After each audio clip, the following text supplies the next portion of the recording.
dancing in the moonlight, dancing in the moonlight, and we're feeling warm and bright.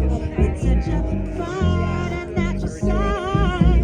Everybody's dancing in the moonlight.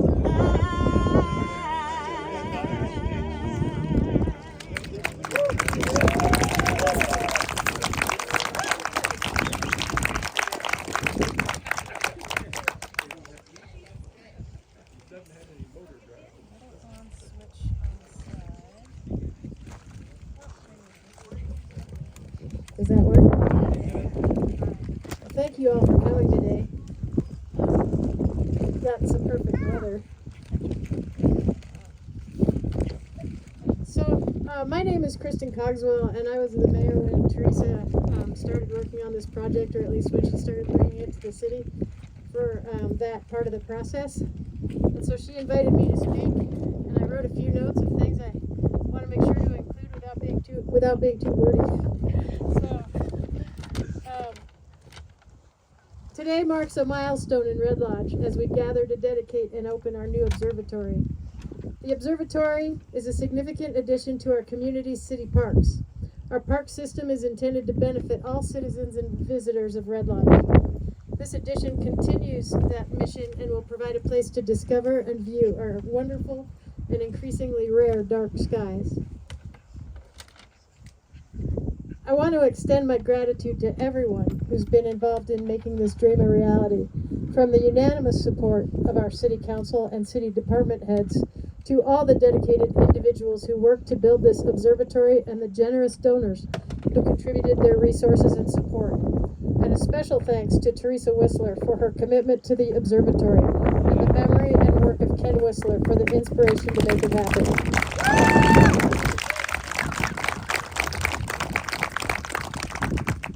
The observatory symbolizes our commitment to knowledge, exploration, and the pursuit of understanding the universe that surrounds us. It's a testament to the power of curiosity and the limitless potential of human ingenuity. It's a beacon of inspiration for generations to come, and may it inspire future scientists, astronomers, and the dreamers to reach the stars and never stop exploring. Thank you.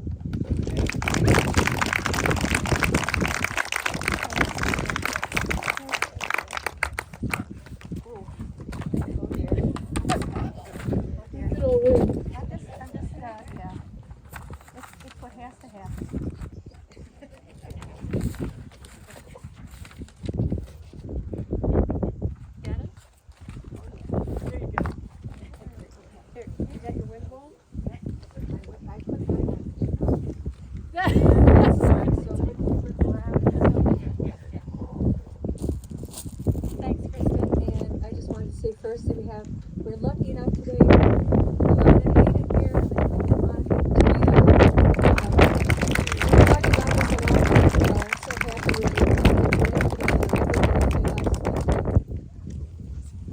So I'll take care of the wordiness that you didn't take up, Kristen. So I heard something recently that made me wonder. If something is once imagined, can it be unimagined? Or undone? I don't think so, but hold that thought. So if you don't know me, I'm Teresa Whistler. I run Hero Steam Center with a wonderful board of people. I've got Julie Hancock here. Raise your hand. Stephen Wilcox, where are you? Right there. And Jeremy Battles. Right there. And then Mariette Husko couldn't be with us today, but I first proposed and led the Heroes Observatory project with a plan to dedicate it to my late husband, Ken Whistler, the founder of the Heroes Steam Center. Before I attempt to explain how all this happened, I'd like to welcome three very special guests here today. We have three Whistlers with us. My daughter, Pearl, Ken's brother, Michael, and Ken's sister, Jan. And I'd also like to point out that we have David Darby with us. David. And I don't know if Susan Wadsworth is here or not. Susan, are you here? Okay. And she, you'll find out later why I wanted to point those two people out. So, How many of you ever imagined that we'd have an observatory in Red Lodge? You did, Joanne. You did. I wouldn't put it past you. Never put it past you. And how did something so unimagined find its way into our community? It's my hypothesis that the observatory was as inevitable as the dust bunnies under your bed. I have an exhibit, but I'll post it later. There are the things, some of the things of the universe that seem to come together just as certainly as the formation of dust bunnies. And I'm not saying the observatory is a dust bunny, but sometimes certain things happen and they come together. They come together, and because of those conditions that present themselves in just the right place of time, we have these things.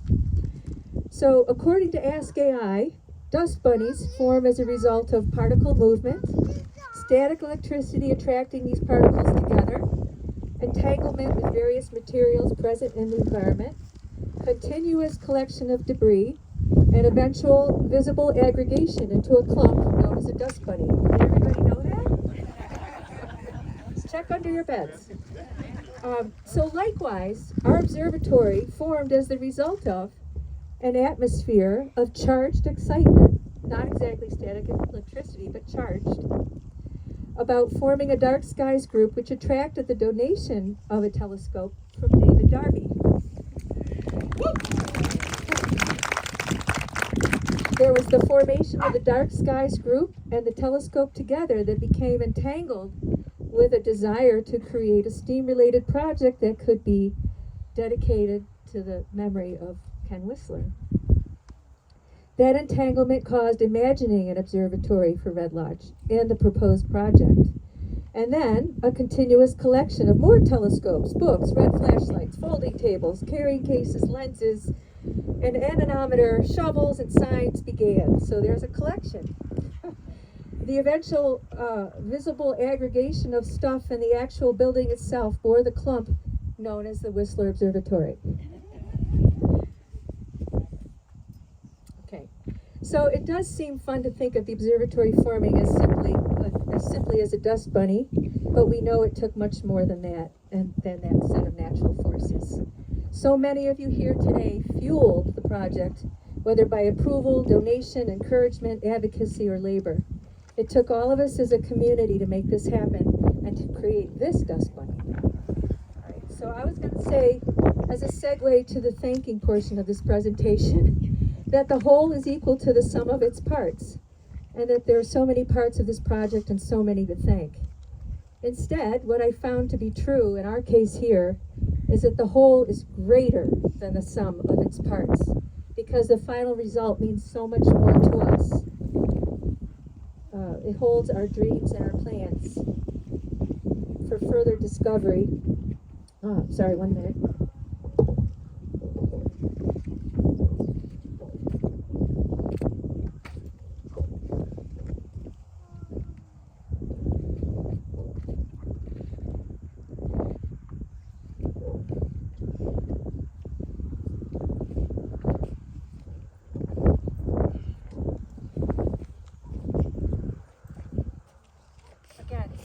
So many people to thank. We need to thank Susan Wadsworth, who I guess is not here, for calling Courtney and asking how would we form a Red Lodge Dark Skies group in Red Lodge. We need to thank Janet Dietrich for suggesting to David that the Dark Skies group and Heroes would be interested in his telescope. And we need to thank David Darby for donating such a heavy telescope that we needed to build an observatory to house it. We need to thank Kurt Nell for giving me a clue that the earliest proposed single-person dome observatory wouldn't accommodate a classroom of astronomy students. We need to thank Courtney Long and Joan Gerlanick. I'm sorry, poor Joan, I always butcher her name. For their persistence in finding locals interested in forming that Dark Skies group and scheduling the initial meeting. Thank you, Courtney. We need to thank Joanne Eder, Corey Thompson, Courtney Long, and Lisa Perry. Lisa's here, Lisa Perry, for working so diligently to propose our city's outdoor lighting regulations, the updates that were provided into our current zoning document. And we need to thank the RLDS, the Red Lodge Dark Skies group, for their continued enthusiasm for the observatory and their plans to use it to inspire and educate our dark sky conservation. We need to thank the Red Lodge Area Community Foundation for awarding the community grant that kickstarted this project and supported fundraising. And of course, the Parks Board that heard our initial proposal and worked to create a recommendation to City Council. And then to thank City Council for their approval of the name and location of the observatory within Van Dyke Park. And to the Observatory Committee that helped to gather and assess plans, find contractors for estimates, and take trips with me to bother Ryan Hanaho, the Executive Director at the Montana Learning Center. And to Ryan Hanaho for his generosity and patience with us by sharing his knowledge and experience with this particular building model and demonstrating the observatory operations up at Canyon Ferry Lake. We learned a lot from Ryan. And then to Brian Hanna, who guided us through the city's permitting and building approval processes, to all who wrote letters of support so that we got the grants that we applied for, and that was Kurt Nell, Jennifer Lyman, Tracy Timmons, Jeremy Battles, and Mayor Cogswell. And then to the OP and W.E. Edwards Foundation for their matching grant, and the anonymous donor that matched it, especially during one of our project's darkest hours. Don't ask. And then to all other granting organizations that trusted and bought into our vision, the Town Pump Charitable Foundation, MV King Foundation, the Asterian Foundation, the Seidman Family Foundation, Hazel Chamberlain Grant Committee, and the Zoe Fund. And to all the individuals and families near and far that also donated to our funding. And to our builder, I don't want to skip Lisa. Lisa Perry is our community relations manager with Northwestern Energy. And she listened to our concerns and she negotiated the re-engineering of these transmission lines along Van Dyke Park so that we didn't have to relocate the observatory. So thank you, Lisa. Thank you. And then to our builder, Andy Fisher of Stanley Creek Construction, who made this an even better design and made it more affordable to us, and it was very patient, working through our natural disaster, supply chain disruptions, and other interruptions until it was all done. And to James Hertzler of Clear Creek Enterprises, who built our beautiful solar energy design, a sustainable design for us, and to make sure we don't run out of juice when our roof is open and we can shut it again. To Micah Hoffman of HMH Enterprises, who created an electrical design that ensures durability and safety in consideration of the weather and the elements that we get up here on the bench. And then to all those who donated other telescopes and things for the observatory that enhance our astronomy experiences. Thank you to everyone who had a role, and we can all be proud of this accomplishment. And then I asked you earlier if something has been imagined, if it can be unimagined or undone. I think not. The observatory could have been forgotten or shelved like so many ideas, but it wasn't.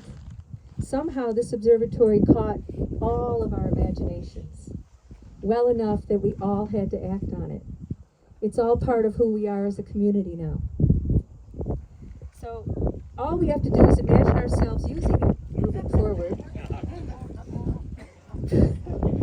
Personally, after 34 years with Ken Whistler, I don't know if everybody here knew Ken. I know there's a lot of newer people to the community.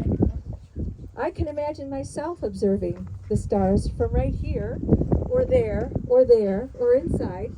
I have no problem.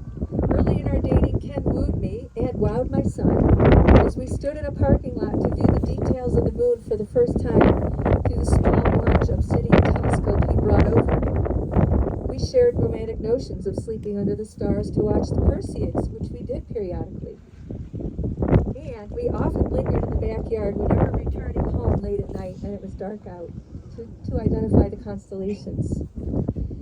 Most times we looked up, he'd start bantering, you know, there's not going to be any Christmas on Mars. And he'd wait for someone to banter back about what else would be missing on Mars. So, for yourselves, can you imagine standing out here one night to find the California Nebula or the Orion Nebula? Can you imagine looking through a lens and seeing a comet or three? Where's Priscilla? They always cross my when I'm looking through the lens. I had three more the other night. Can you imagine? Yourself right here, learning the names of star clusters you never knew existed? And one night, David Kallenbach pointed out the Beehive cluster for us. And then, can you imagine standing out here in the dark and tearing up because you caught your soul? Sorry, you caught your soul suddenly feeling full. And then acting on imagination is something Ken Whistler championed. He earned 3 patents acting on his imagination. He envisioned a STEAM center and made it so by his actions. He wanted nothing more than for everyone to experience the power of taking something they imagined and expressing it in some fashion as to try to make whatever it was real or known, whether through science, technology, engineering, art, or math. And there was the time Ken worked with the kids at Boys and Girls Club to build an automated peanut butter and jelly sandwich making machine, or a bicycle car. He was exploring how to print 3D with chocolate, and there were several very messy failures, but he didn't mind. He didn't mind. He began collaborating with Kristen Hallam on how to engineer a stationary bicycle-powered milkshake maker, and Ken would share his talents with anyone that wanted to explore those possibilities, any possibilities. The Observatory extends what he started at the STEAM Center. It's another opportunity to expand our minds and even better stretch our souls. With that, I present the Whistler Observatory to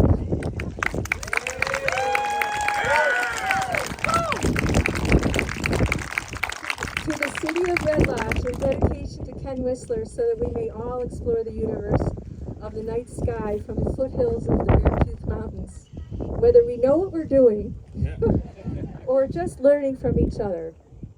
I imagine we'll go and we will see.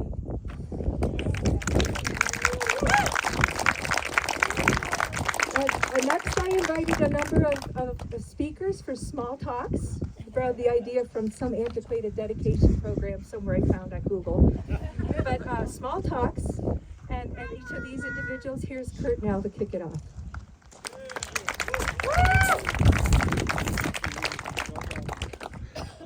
Hello, everybody. My name is Kurt Nell. I am the physics and astronomy teacher at Red Lodge High School. I've been there for 24 years. We actually had our very first star party up here about a week and a half ago. It turned out to be the most amazingly beautiful night.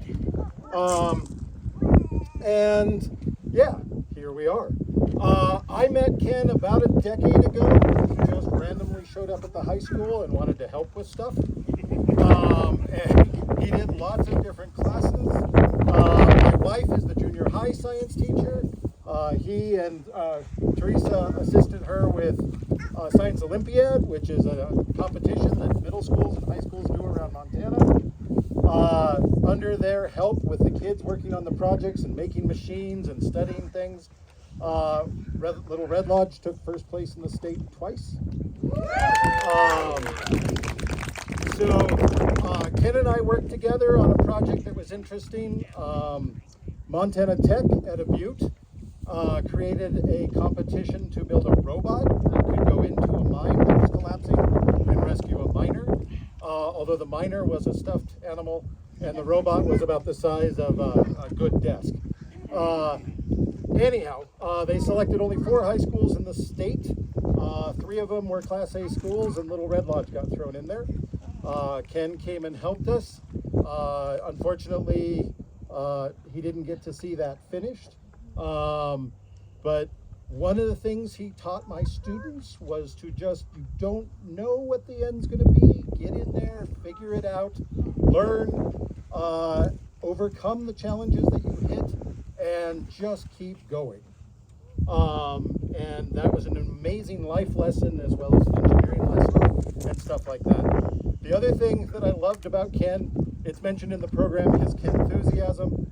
The man had like 1,000 ideas an hour, I swear.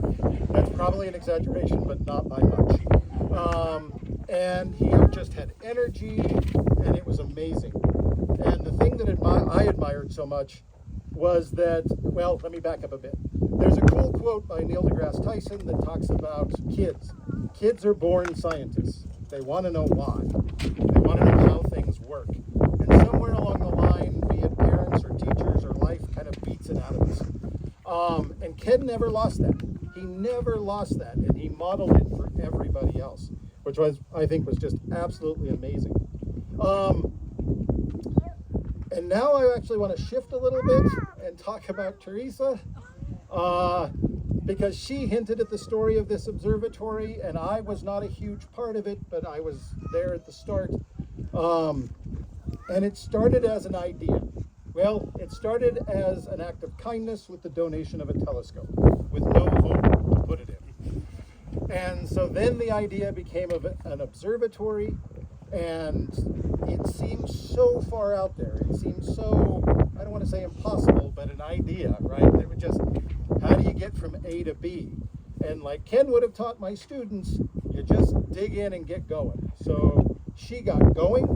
She gathered people and resources as she went. She hit roadblocks, and some of them pretty nasty, which she glossed over, but I want to give her credit for that. She, had a flood, and then fancy power lines that were supposed to have blinky lights. I got help getting that fixed. She did so many things to get this here. And what a better, I don't think there is a better example of what Ken taught the kids than an idea turned into real wood, real metal, real concrete, real telescopes, real solar panels, right? That you don't give up, you just keep going until you get to where your vision takes you. And so, on behalf of the Red Lodge School District and all of my students, we thank you. We'll use the heck out of it, and we appreciate you and Ken and everything you've done for us. And I don't know who's next. Oh, yes, ma'am. Is this working still? It is. Okay. Hi, everybody. I'm Joanne Eder, and I'm one of your many resident astronomers in Red Lodge. There are a whole bunch of us here, and I think it's because we're attracted to those wonderful skies and also the wonderful people that have the energy and the creative enthusiasm and curiosity to make this a wonderful place to live. So I was an astronomer at Arecibo Observatory. I found this shirt, and I don't know if many of you know about Arecibo Observatory, but it was the world's largest single-dish radio telescope.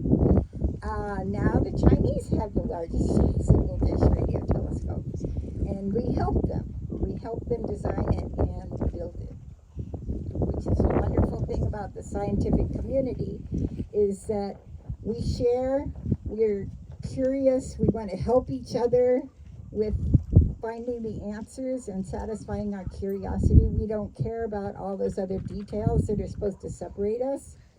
And so that's one reason for keep looking up and keep working with the young people and the students to nurture that. And again, I was a great fan of Ken's. You couldn't be around it without just being excited about ideas and possibilities. But he needed Teresa to make it happen. Because you need somebody who can sit down and work out the details and keep plugging ahead no matter what. And she cooked for us. Every time we had a meeting, we had muffins and we had coffee and we had direction. And that was just invaluable. We wouldn't have this observatory without Teresa. And the other person I want to call out is Lisa Berry. She spent many, many hours with us. She took all of our ideas for how to preserve the dark skies and took them to her engineers and made specifics out of them so that it wasn't just a figment of our imagination. It could be acted on. And then she saved us. She really saved us. I know Teresa was sending out emails of, well, we worked so hard and we've gotten so far and we're going to have to call it quits. And she made it happen. Can you imagine changing a big organization like Northcliffe Energy and saying, we've got to redesign this? These people put a lot of effort into making this happen. And so thank you, Lisa, for all that you've helped us do it. We wouldn't be here without you, actually. So as an astronomer, I just echo what Kurt Nell said about I went out and 8 years old with my great uncle, and he pointed out the stars to me and tried to explain how we were moving in the solar system and why we had seasons and all that stuff. And I had more questions and he could answer, so he brought me books. And then at 8 years old, I decided I wanted to be an astronomer because I wanted to go out and satellite. So life happens, and I didn't get my degree until I was in my 40s. And then I got this marvelous job doing scientific research at this amazing telescope. And then the telescope fell down. So we had to wait for it. And I don't know if you all heard about it or not, but to me it was tragic because we were doing cutting edge science at the time it fell down. We had new instruments. We were using a pulsar network to measure gravity waves. I mean, we were doing amazing things, studying the atmosphere and bouncing radar signals off the rings of Saturn. I mean, we were not done. But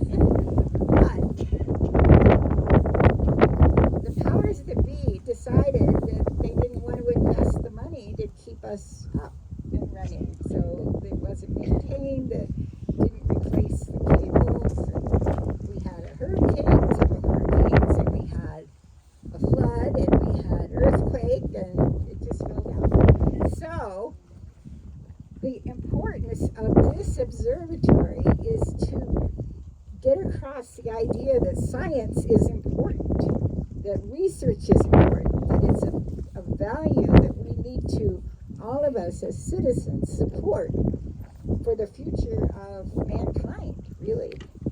And so by getting the kids involved and by getting all of you involved and coming here, it's just spectacular. Please come for the open houses and the star parties, or just come when it's a beautiful dark night. And the advantage of having the concrete pad makes it so easy to set up your own little telescope. And Teresa's got great plans to help train us on how to set up the ones we have. We have a menagerie of telescopes in here.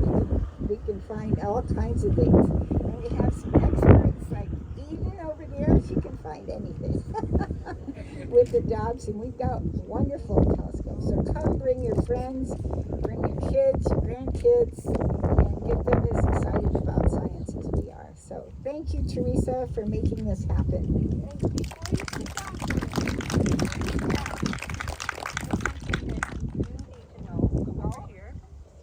So Joanne has been just our map and everything here at State Center and at the observatory, and wherever something good is happening, Joanne is there.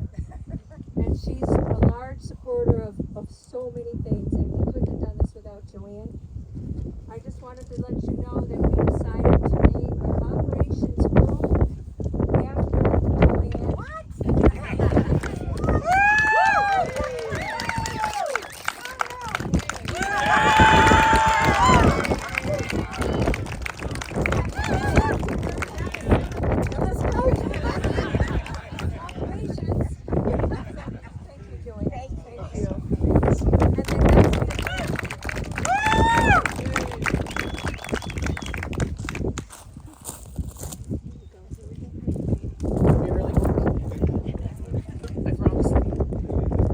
name's Jeremy Battles. I'm current chair of the Red Lodge Dark Sky group. Many of you have come to some of our star parties, including, maybe the Green Comet, quote unquote Green Comet. Many are green, but this one stuck. That's a comet that won't be seen by humanity very likely, ever again, and some of you got to see it. So, on behalf of Red Lodge Dark Sky, Teresa, making this happen eventually. Our group has, you won't see many artificial light sources, even during the daytime. There's, houses over there, we got, the fairgrounds over there, but it's really an excellent spot, and we've quantified that through sky surveys, and that's an ongoing process. Basically we get numbers, scientific data. It's how many lumens, how much light pollution we really have above this spot, and this location is truly excellent.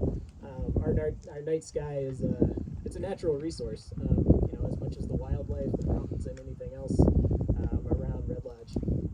And so, our group is dedicated to preserving that, and part of that is using an observatory like this to showcase how awesome a resource it really is.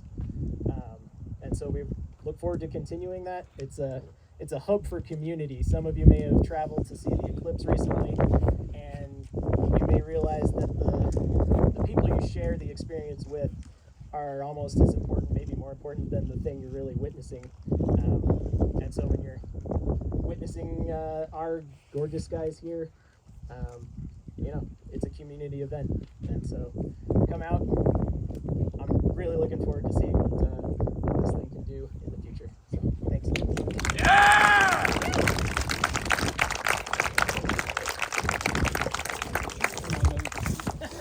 I didn't.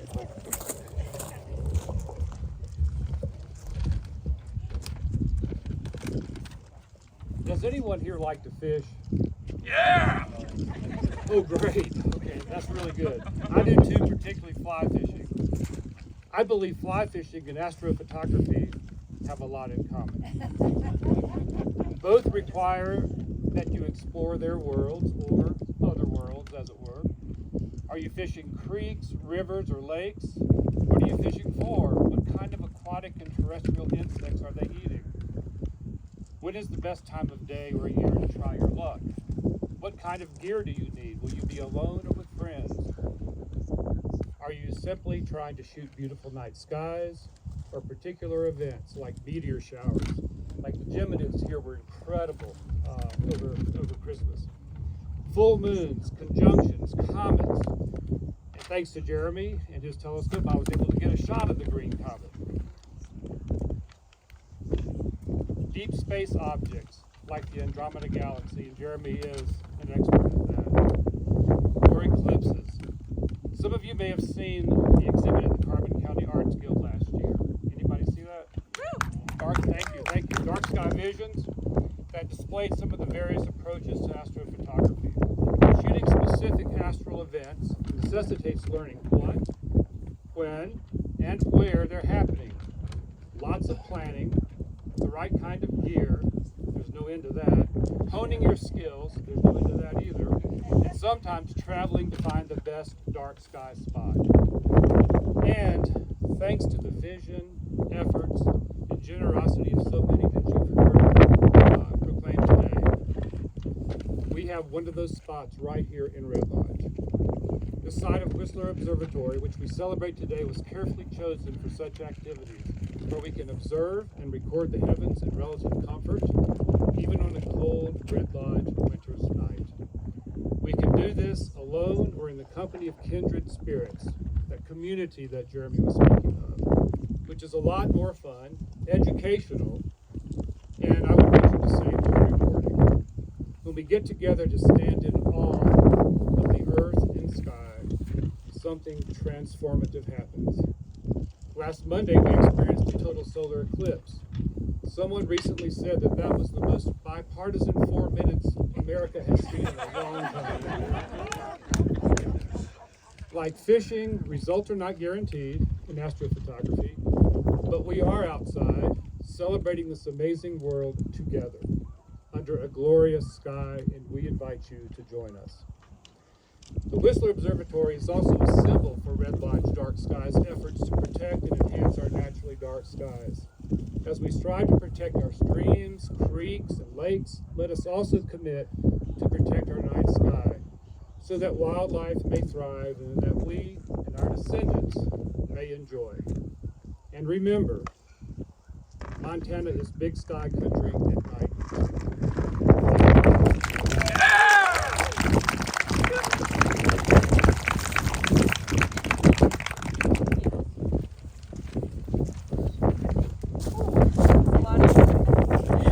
Hello, my name is Pearl Whistler. I am Kenneth and Teresa's daughter. I am so moved by all of the love and dedication that has gone into this observatory. To me, it is not only a place to learn, but also a memorial to my father. He would be so excited to know that his legacy is one of education, science, and community. Thank you to everyone who helped the Whistler Observatory on its journey to completion. Many people seek out many different things: love, knowledge, happiness. My dad loved the pursuit that came with the cosmos. He was constantly searching for constellations, planets, stars, and anything else in our galaxy, or even galaxies far, far away. One spring night, as the sun went down, I remember him helping me look through his telescope. I was around 8 or 9, nervous, but ready to look into space for the first time. My dad guided me, and we looked into the emptiness and beauty of space together. Looking back on this memory, I can't help but think that in all of our searching, the only thing we found that makes the emptiness bearable is each other. Thank you.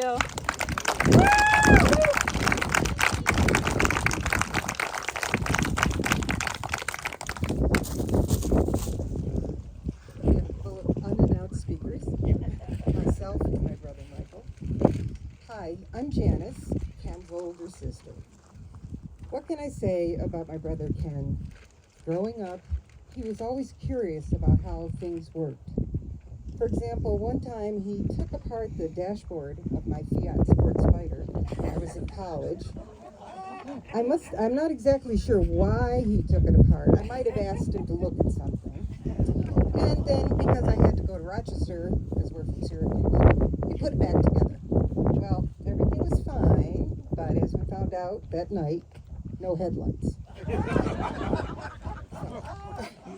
Kind of an example of Ken. So he was forever taking apart things and putting them back together, much like our dad. Our dad, Bill, was an engineer, and Ken followed in his footsteps eventually. I never knew or don't remember his interest in astronomy. That was my dream growing up until high school math brought me back to Earth. I like to think a little of my dream rubbed off on Ken, and he took it to the next level, as always. I'm so grateful to my sister-in-law, Teresa, for bringing the Whistler Observatory to fruition, from the first spark of an idea to what we see here today. Thank you to all the dedicated workers and volunteers who put the observatory together. Thank you to the many donors and grantors who approved funds to make it happen. I am truly humbled and grateful to be here on this special day dedicated to my brother. Ken was the best of us. Thank you.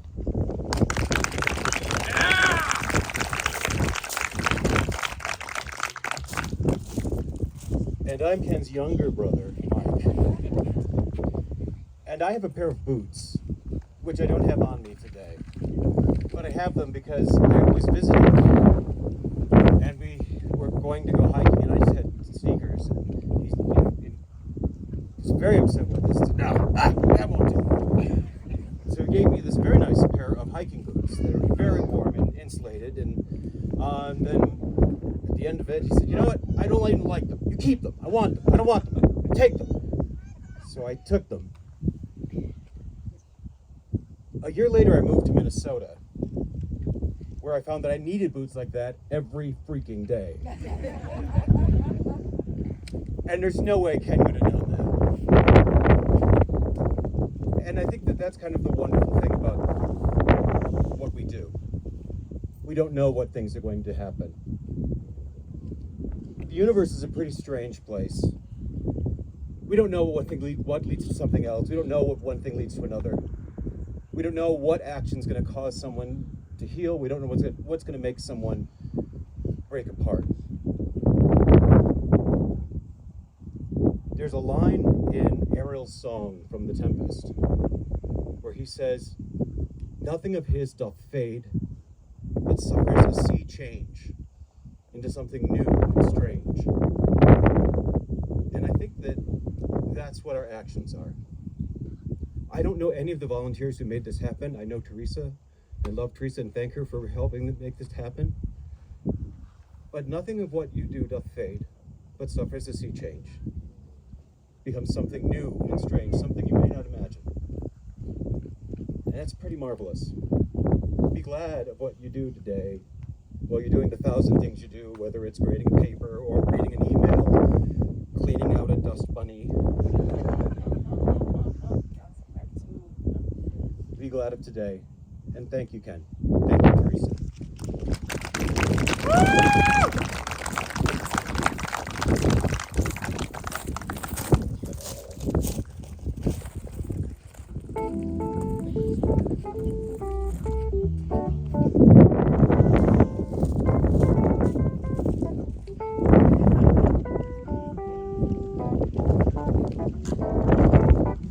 Fly me to the moon. Let me play among the stars. Let me see what spring is like on Jupiter and Mars. In other words, hold my hand.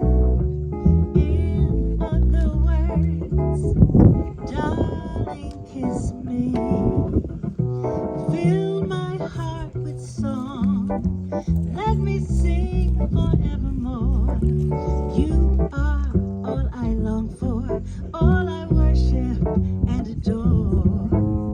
In other words, please be true. In other words, I love you.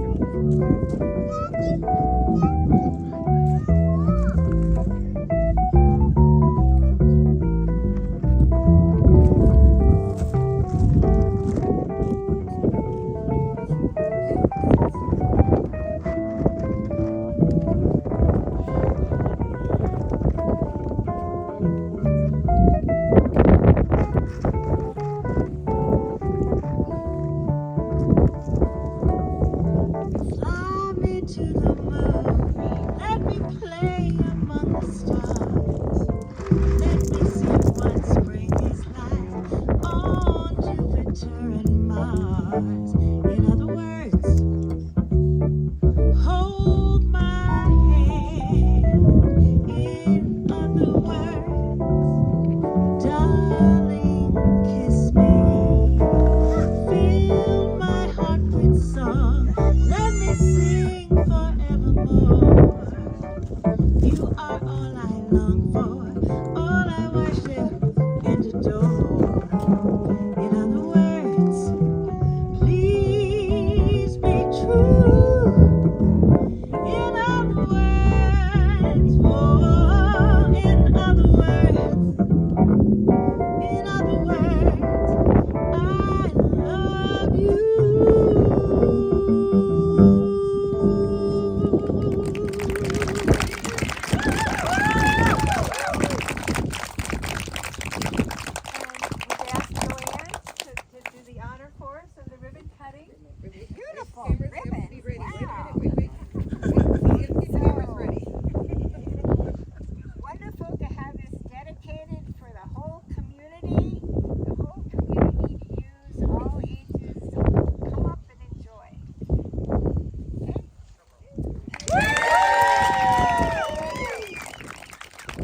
Oh,